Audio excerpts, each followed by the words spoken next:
perencanaan Kota Masuhi ini itu dari pertama yang pertama pernah dilakukan di tahun 55 sampai 57.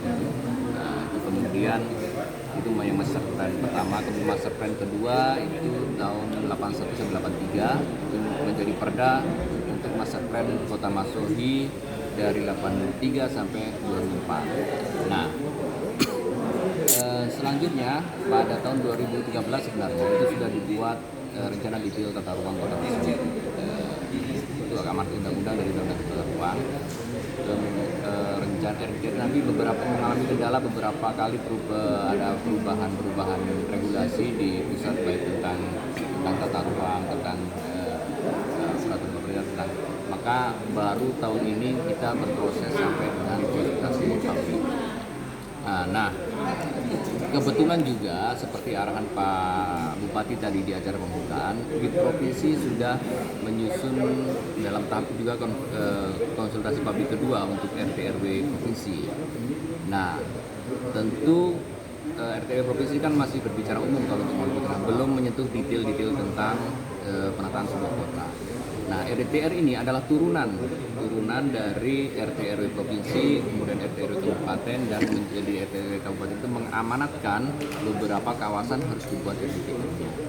Nah, ini adalah rangkaian dari amanat undang-undang tadi konsultasi publik ini. Nah, yang menjadi permasalahan ada beberapa tadi yang menjadi permasalahan tentang kota Masuhi tertetapkan. Banyak tadi adalah tentang status lahan, ketersediaan ruang terbuka hijau, kebutuhan ruang, fungsi ruang yang tantangan umum sebuah kota itu pasti satu. Banyaknya kebutuhan fungsi ruang yang harus diakomodir dalam memenuhi kebutuhan perkembangan kota, tetapi ruang sendiri itu dari zaman dunia ini ada sampai sekarang kan tidak pernah bertambah, luas daratan, luas apa itu tidak bertambah seperti itu. Nah, itulah tantangan, kita perlu merencanakan sebuah ruang yang efektif yang menampung beberapa fungsi dalam sebuah kawasan. Kita harus mulai berpikir tentang vertikal. Kita jangan lagi berpikir tentang masih ada ruang-ruang vertikal yang perlu kita manfaatkan. Selama ini kita berpikir tentang luas tapi tidak pernah tentang volume ruang ke atas. Jadi itu yang perlu kita manfaatkan. Selain itu kita perlu mengakomodir dan mengadopsi potensi kelebihan lokal. Nah, dalam rangka itulah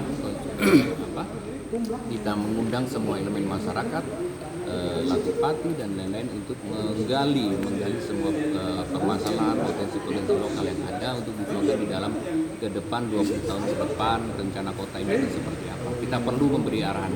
Kita tidak mungkin melarang orang membangun rumah, tapi kita bisa mengarahkan kemana orang membangun rumah. Itulah fungsi ruang. Masalah itu ada apabila sesuatu tidak pada tempatnya. Kalau sesuatu pada tempatnya tidak mungkin akan jadi masalah. Jadi itulah kita menata ruang itu dengan kita, dan kita juga mendapat dukungan support penuh dari mitra dari Komisi 3 yang hadir di sini, ada masukan dari beliau. Itu mungkin yang bisa saya mungkin dari Pak Ketua Komisi 6. Pak Sekretaris Komisi 3 sekarang sudah resmi. Dari penjelasan Kepala Dinas dalam hal ini sebagai eksekutif, dalam perjalanan ini pasti membutuhkan support, salah satunya support penganggaran misalnya. Nah, dari DPR sendiri melihat ini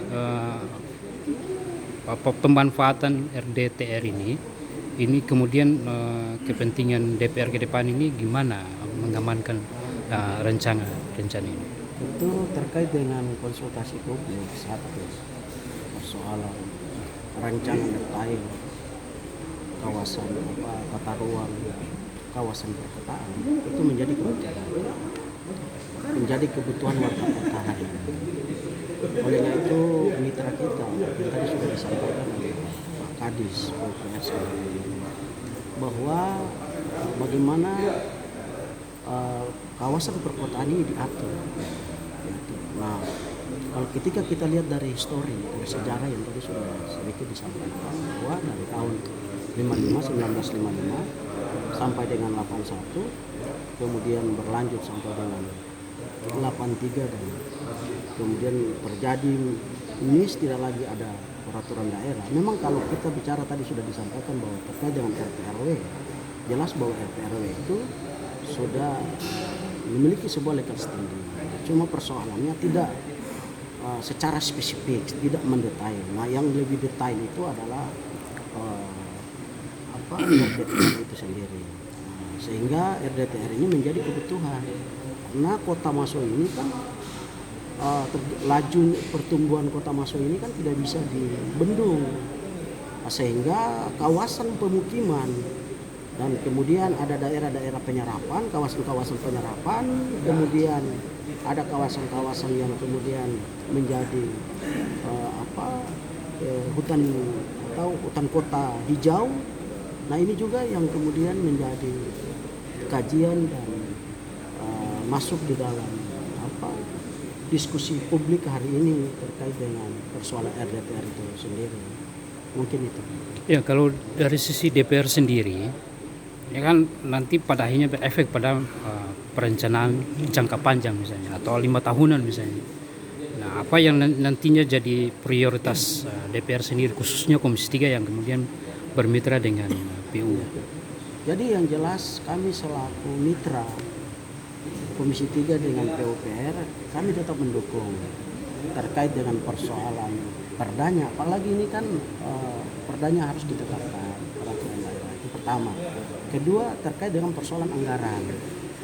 Sepanjang anggaran itu kemudian tidak membebani keuangan daerah, kami tetap mendukung terkait dengan apa yang menjadi kajian Kadis PUPR beserta seluruh jajarannya untuk bagaimana menata kembali terkait dengan pemukiman yang berada atau menata terkait dengan tata ruang yang berada di Kota Maso ini.